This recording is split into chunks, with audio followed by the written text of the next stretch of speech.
Well, just another humdrum day here at Michael's house. I should be finished up his project. I really want to get bagels now. Yo, Michael, it's bagel time. Bagel o'clock. This guy, dude. He hasn't finished. Oh my God, dude. Are you asleep instead of doing your project again? Bro, get up. We gotta get bagels, dude. I'm almost done. It's Bagel Friday. I'm almost done. Oh my God. Well, let's see your progress at least. Christ's sakes.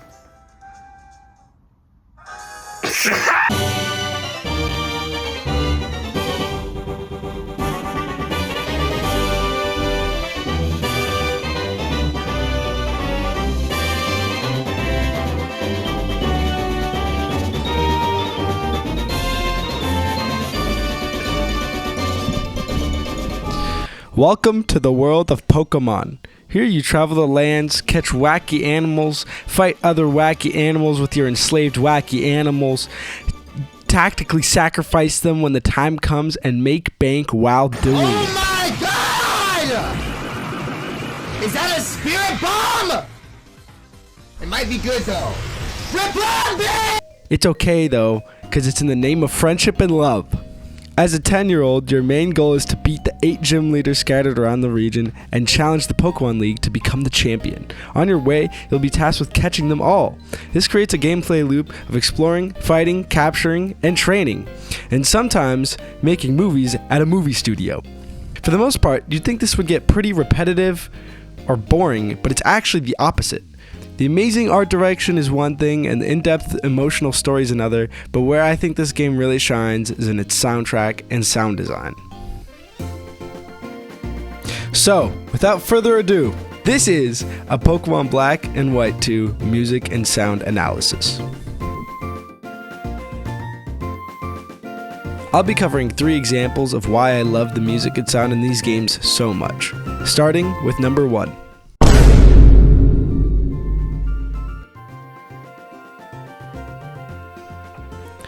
The first thing that caught my attention while playing this game is how intense the battles can be sometimes. You're neck and neck with your opponent, the battle music's playing, your Pokemon gets hit into the red, and the battle music switches up on you.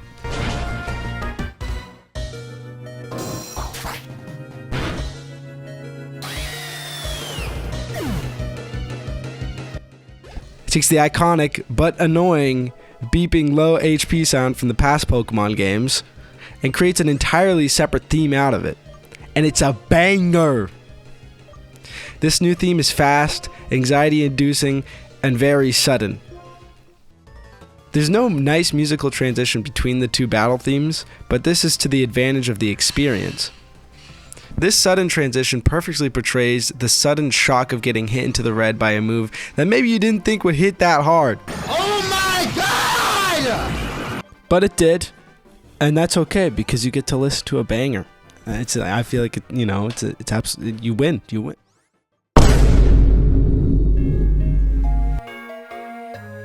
Just like every other 2D RPG, this game has an overworld to add variation to its gameplay. In the overworld, you do a lot of walking, talking, picking up items, walking, and more walking. So how could you possibly add musical variation to that? And it's simple yet effective. If you stand still, you hear the normal route track. The second you start walking in the game, the percussion layer can be heard.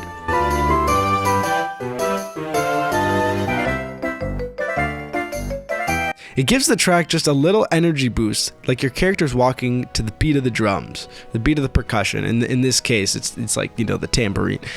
It's these little musical additions that don't really need to be added, but it gives the game so much charm and character. It really shows how much the developers really cared about this game, unlike the future games. What is that? Oh my god, no, bro. Oh my goodness. Just like in other popular media such as movies or musicals, these games also utilize the power of the leitmotif. I think that's how you say it. A leitmotif is a reoccurring theme throughout a musical or literary composition associated with a particular person, idea, or situation. The way it's implemented is through little cutscenes in the game. For example, every time you encounter the bad guys in this game, known as Team Plasma, you hear the same theme every time. It goes like this.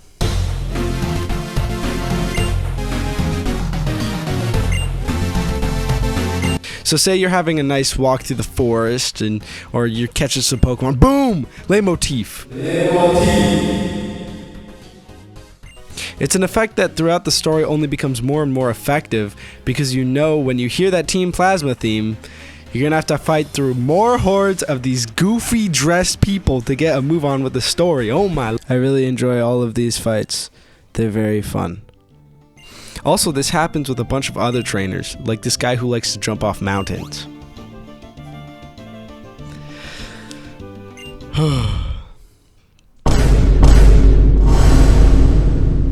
You know that main battle theme that goes like...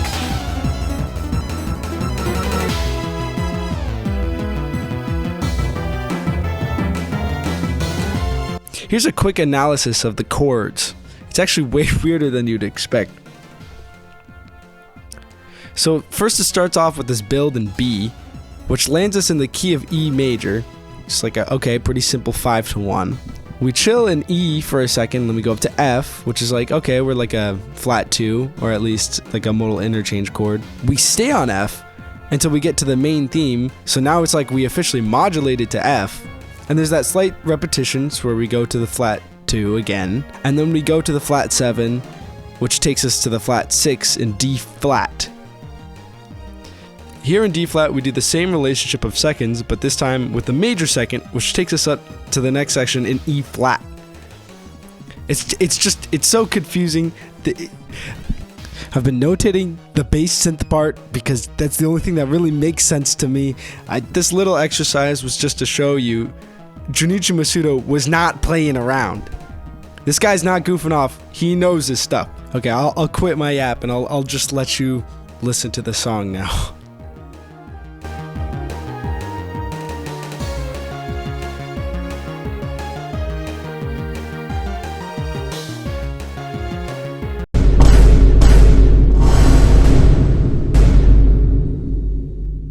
At the end of the day, this is my favorite Pokemon game, which means it's one of my favorite games of all time.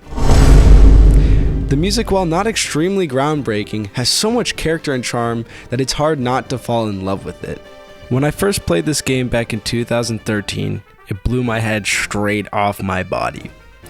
My 9-year-old brain could not contain the amount of awesomeness, excitement, polish, care, love, dedication, and talent that went into making this game. To date, Pokemon Black 2 and White 2 are the worst selling main series games in the Pokemon franchise. They came out in an awkward time in the DS's lifespan, and they were sequels. But this doesn't stop me from absolutely recommending this game to everyone I know. It's so good. I think this game has an incredibly successful and timeless soundtrack that even now, a decade and a bit after its release, it still has a place in popular culture. Like you've probably heard this before.